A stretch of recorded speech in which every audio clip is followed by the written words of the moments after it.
Imagine sitting across from someone who just committed treason, and within seconds, you know they're lying before they even speak. This isn't fiction, it's the world I lived in for 25 years as an FBI special agent and behavioral expert. Today I'm sharing the secrets of Joe Navarro, a master at decoding the silent language of the human body. These are the cues that reveal true thoughts, feelings, and intentions, used in high-stakes interrogations and negotiations. What if you could walk into any room and have an almost unfair advantage? Today, I'll reveal 8 powerful secrets. Each tip builds on the last, creating a framework for reading people with astonishing accuracy. Let's begin. The first signal, lip compression, is one of the most reliable indicators of distress.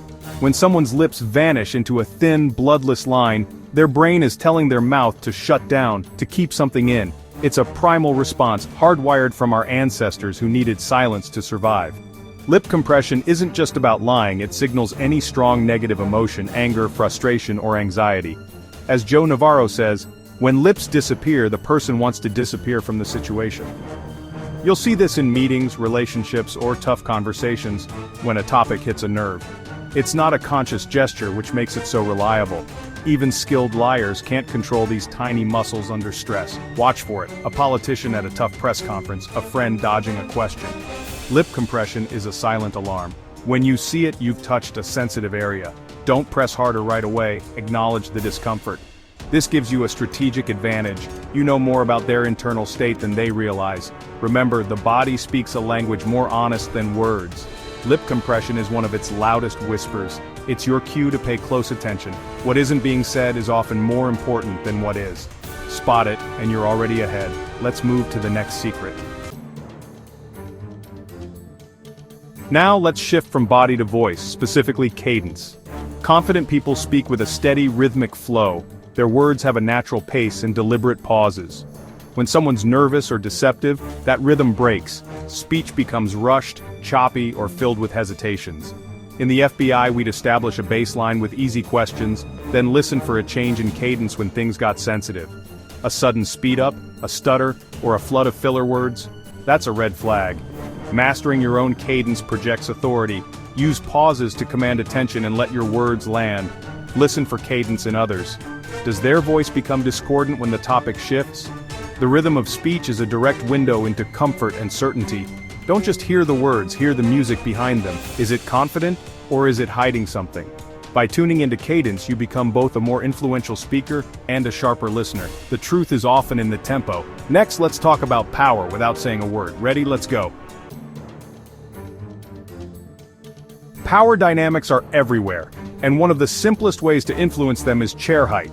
In the animal kingdom, height equals dominance. Humans are no different. Joe Navarro once lowered a suspect's chair by just an inch. Suddenly the suspect was looking up and his sense of dominance faded. Offices use this too. The boss's chair is always higher, the visitor's lower. If you want to project authority, choose the higher seat. If you want to build trust, sit at eye level or slightly lower. Notice when someone tries to put you in a lower seat. It's a subtle power play. Sit up, lean forward, reclaim your space. The environment is never neutral. Even the furniture is a tool of influence. The height of a chair silently declares who's in charge. Next time you walk into a room, check the chairs. Who's higher? Who's lower? Use this to your advantage, and you'll quietly shift the balance of power. Let's move to a signal that's even more unsettling, the absence of expression. Ready for the still face trap? Here it comes. Sometimes the most powerful signal is no signal at all, the still face effect. An expressionless face devoid of micro-expressions unsettles us on a primal level. We're wired to seek feedback, nods, smiles, raised eyebrows. When that feedback vanishes, our brains sense threat and ambiguity. In interrogations, a still face can unnerve suspects, making them talk just to break the silence. But in daily life, it's a trap. If you want trust, be an expressive listener. Nod, smile, show you're engaged. People who use a still face to control or intimidate are often manipulative. Trust is built through a dance of nonverbal cues, not a vacuum of expression. Practice being an active listener. Let your face reflect your engagement. Subtle, genuine feedback makes people feel heard and valued. Avoid the still face trap. Use nonverbal engagement to build powerful connections. The absence of expression is a warning sign. don't ignore it. Next, let's talk about the hands, the body's first line of defense. Watch closely. Here's what to look for. Our hands reveal stress and discomfort through self-soothing or blocking behaviors. Watch for neck touching, especially the front of the neck. It's a primitive gesture signaling insecurity or threat. Covering the mouth is another tell, an unconscious attempt to block deceitful words. Children do it overtly. Adults are more subtle, but the instinct is the same. These gestures leak the truth from the limbic system, the honest part of our brain. Look for clusters, neck touch, mouth cover, feet shifting away. The body is screaming discomfort. Barriers aren't just hands, crossed arms, clutching objects, anything that creates a wall. Notice when these barriers go up and when they come down. If arms uncross when you find common ground, you're moving from conflict to agreement. Reading hand barriers gives you real-time feedback. Adjust your approach accordingly. The hands whisper what the mind tries to hide. Next, let's spot the most dangerous personality in the room, the narcissist. In my work, I encountered many with strong narcissistic traits, charming on the surface, destructive underneath. Here's the checklist. First, they devalue others to build themselves up, belittling, dismissing, questioning your worth. Second, they demand loyalty and admiration but offer none in return. It's always a one-way street. Third, they take credit for success and deflect blame for failure, never responsible for mistakes. Fourth, listen to their language, I over we. Team wins become their wins. Most importantly, they lack genuine empathy. Others' feelings are tools or inconveniences. When you see these behaviors cluster, devaluing, one-way loyalty, credit-taking, I focus, lack of empathy, raise a red flag. Don't confront, create distance and protect yourself. Recognize the pattern, understand the dynamic, and safeguard your well-being. This checklist isn't for diagnosis, it's for defense. Now let's learn how to spot a lie instantly. It's all about the baseline. Ready? Here's how the pros do it. Watch for the shift. The most powerful deception detection tool? Baseline deviation. You can't spot abnormal until you know what's normal. Start with easy, non-threatening questions. Observe their relaxed behavior, gestures, and voice. That's your baseline. Then introduce a sensitive question and watch for a shift, sudden changes in posture, voice, or gestures. The key isn't a single tell, but a deviation from their norm.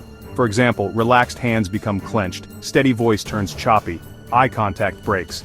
The change signals stress or sensitivity, not proof of lying but a hotspot for follow-up. Practice everywhere, at work with friends, in negotiations. Don't jump to conclusions. The deviation is an invitation to dig deeper. Mastering this is like gaining a superpower. You see the invisible waves of emotion beneath the surface. Stop looking for mythical lying eyes, look for the shift. This is what separates amateurs from professionals.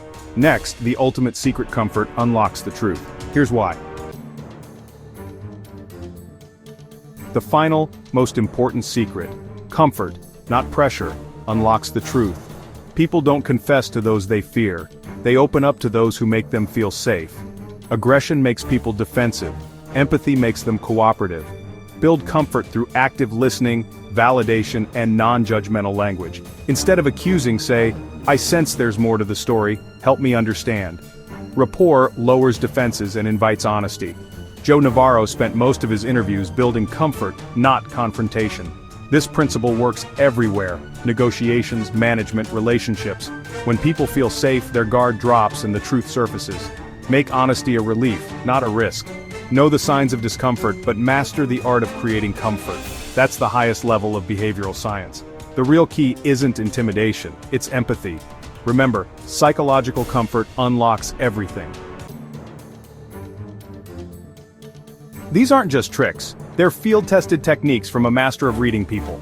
From lip compression to psychological comfort, you now have the FBI's framework for decoding human behavior.